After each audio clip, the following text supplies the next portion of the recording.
Hi, Acadiana. I'm Meteorologist Dave Baker. Welcome to your Wednesday. This is Let's Talk Tropics on Acadiana weather today. Of course, we're still talking about Hurricane Beryl, which is a Category 4 hurricane with winds at 145 miles per hour. Recon's been out there. They found the pressure rising considerably, and we're also noticing on the satellite that the structure of the hurricane has been torn apart a bit due to wind shear. With the pressure going up, it doesn't necessarily go along with a 145 mile per hour wind, but that is what the hurricane hunters found when they flew out there earlier this afternoon, and they've got other rounds that are going to be going in and out of that hurricane over the next couple of days or so. And it's right near Jamaica right now. We're going to show you some stuff here in a little bit. Real quick, wanted to show you that the radar is kind of lighting up a little bit more today. We've got some widely scattered showers and thunderstorms. I'm one of those folks where I've had some high rain chances, and I continue to see dark skies and hear thunder all around my house, but I can't seem to squeeze out a shower on my garden. So I have been doing some watering of my garden quite a bit over the last couple of days, but I didn't water today, so I am hopeful that I'll get one of those stray showers to come my way and give my little garden a little bit of water. Otherwise, we're looking at partly cloudy skies across Acadiana. Temperatures are very much on the hot side once again, as we're running in the lower 90s across Acadiana. Last check of the temperature, 91 degrees with a heat index, rather 94 degrees with a heat index of 103 currently here in Lafayette. So I want to go to a hurricane cam, and this one kind of shut down here on me for just a second, so I'm going to try to refresh it here and see if I can get a little view here. That is the Kingston Harbor cam right now. It only will last for just a few seconds because there it goes. A lot of folks are watching it, but the hurricane is now south of Kingston, Jamaica by about 75 miles, and the hurricane force winds go out about 40 miles, and the tropical storm force winds go out about 115 miles from the center. So it looks like we're going to be seeing at least tropical storm, maybe gale force winds coming into the harbor of Kingston, Jamaica here in just a little while. But there is a look at the satellite imagery, and you can see where the hurricane currently is. The island of Jamaica right there, and Kingston is right here on the very edge, the southeastern edge. So the center of circulation is offshore here by about 70 miles or so, right about there. So again, the concentration of those winds of 145 miles per hour are right there around the center. So that's just a little ways from Kingston, but it does look like the southern coast is going to be grazed with at least tropical storm force winds, if not some gale force winds. And because it's going to be moving south of that onshore flow that's on the backside of the hurricane is going to start to come into play. So even though waters may be going a little bit lower out of Kingston Harbor right now, once the center gets over here, they'll have the onshore flow, and we'll start to see the waters probably pushing back in. So we'll check that webcam here at the end of the broadcast. As far as a little closer view, again, you can see that the center of circulation is obscured now. We've had some wind shear kind of coming in from the northwest that's been kind of tearing off the west side of the system.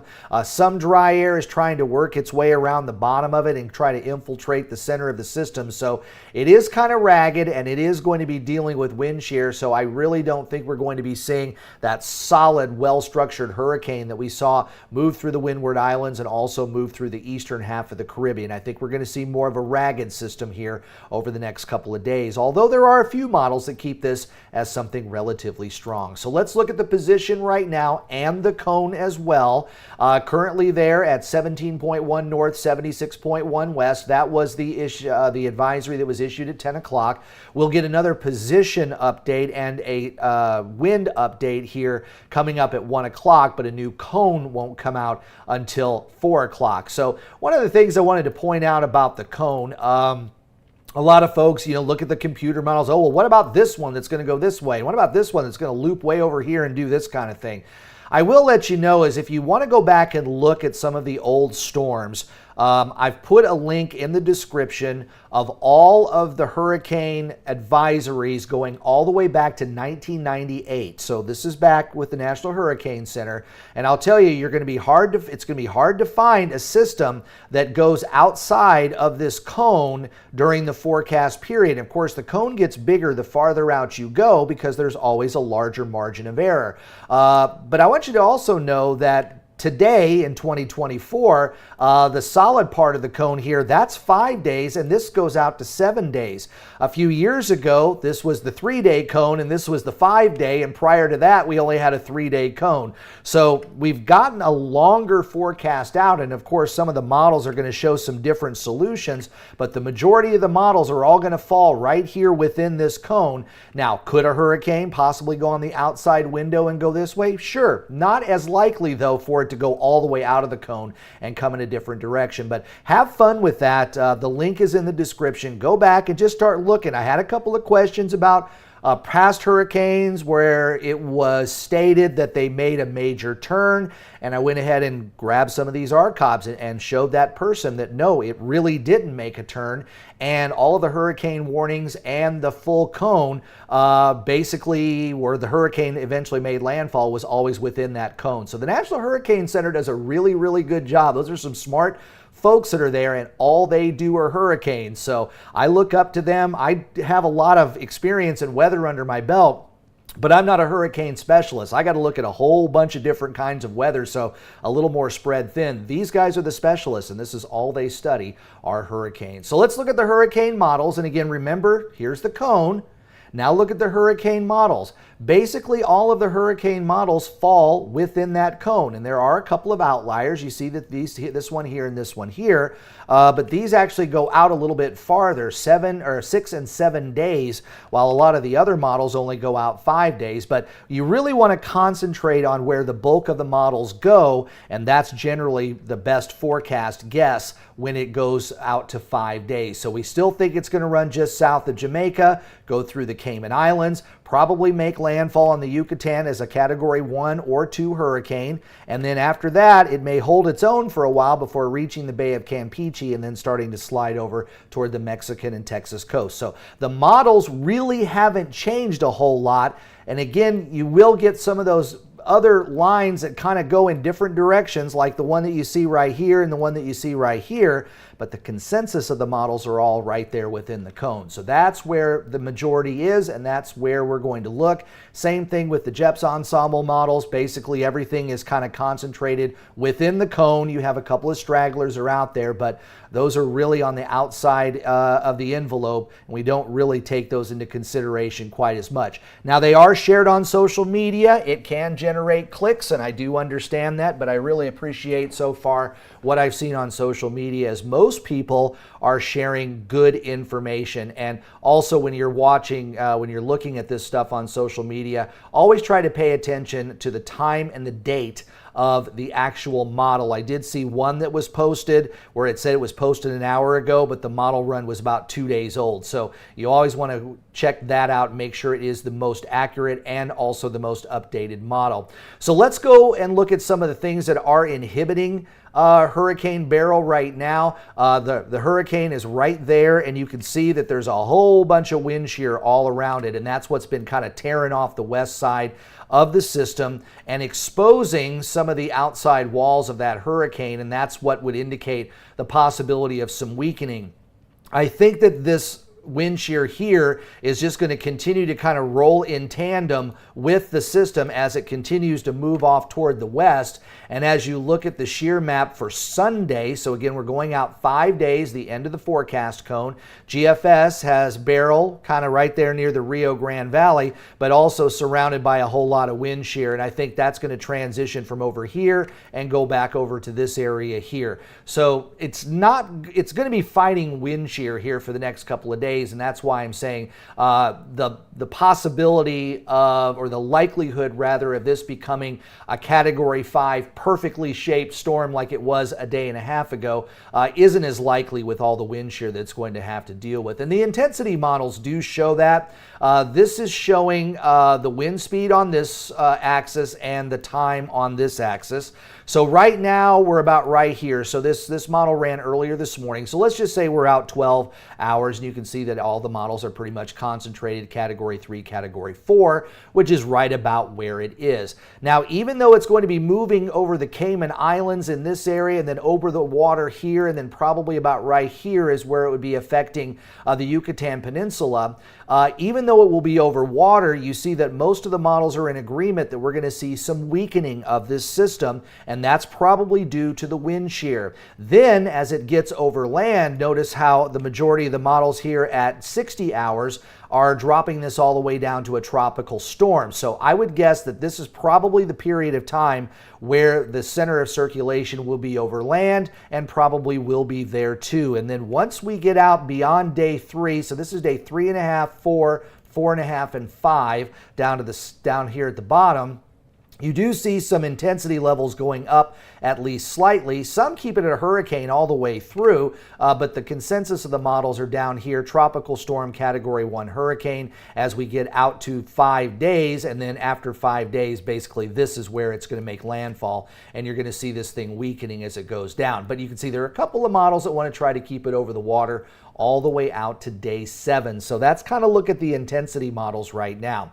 Wind shear is going to be going against it, but water temperatures are definitely in its favor. We've got water temperatures of anywhere between 28 and 31 degrees Celsius, so you're going anywhere between 86 and 90 on the Fahrenheit scale, and that is going to be the case basically for the rest of its life, moving across the Yucatan and over into the Bay of Campeche. The other thing we look at is the tropical cyclone heat potential, which is the measure of how deep those warm waters go. Hurricane is right here right now. It is forecast to move over the Cayman Islands, out over the water, and then come on shore of the Yucatan Peninsula. And you can see right there, that is the highest heat content that we have in the Atlantic Basin right now. So could it tap into this? Sure. Will it be able to overcome the shear? Not so sure right now. The models are kind of going back and forth on that, where we've got some models calling for a fairly strong hurricane to continue in this area, while some have it weakening down to a category 1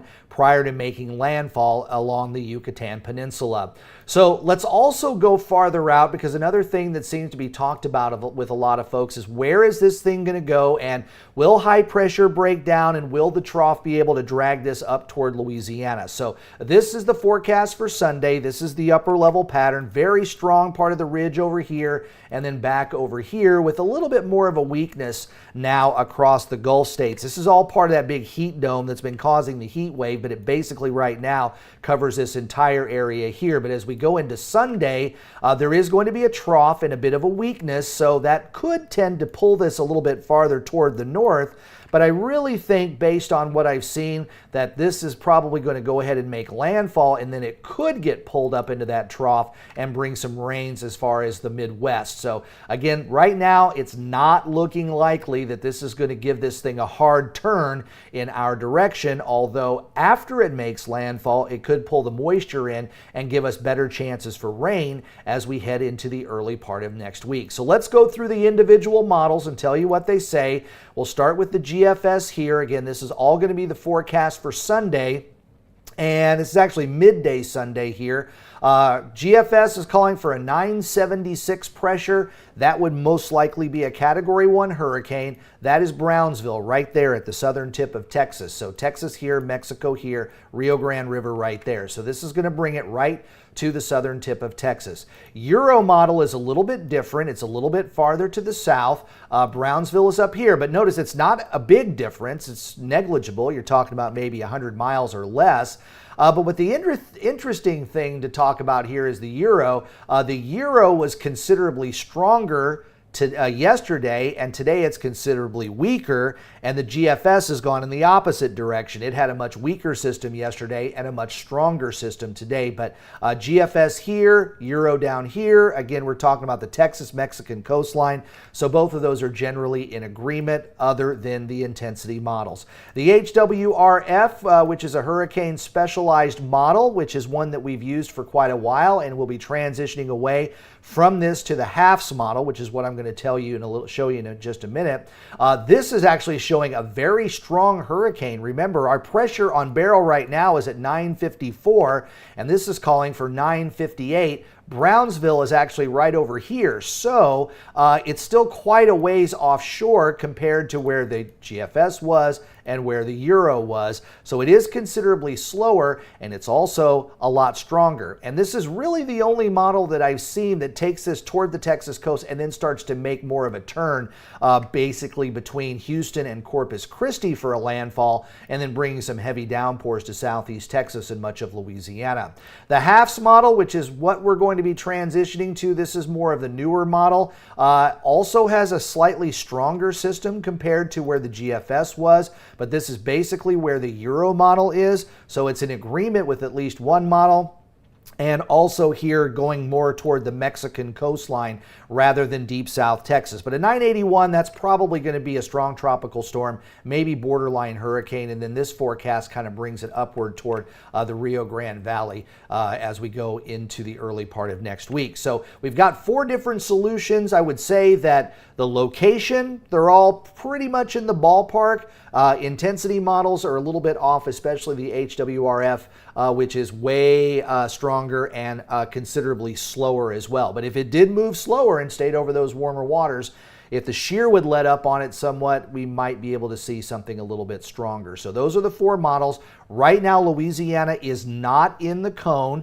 I would go ahead and just do your regular preparations just to get ready for the remainder of the hurricane season. I'm not necessarily concerned that we're going to see any major effects from this, but those things could change. But right now, it just does not seem too likely, as we're now within that 5-day period and Louisiana is nowhere near the cone. So what else is out there? We've got Beryl that's currently near Jamaica, and then farther out we have disturbance 96L, which actually a couple of days ago looked really interesting, and we thought it was going to develop and kind of take the same track as Beryl, but over the last several model runs, doesn't look to be as impressive. There's a lot of Saharan dust and some dry air trying to wrap around it. It's kind of off of this particular screen off to the left, off toward the west, so it's actually, that's kind of the back edge of it right there. But we've got another tropical wave that's worked its way off of the African coast. We'll watch that as it starts to meander its way westward across the Atlantic Ocean.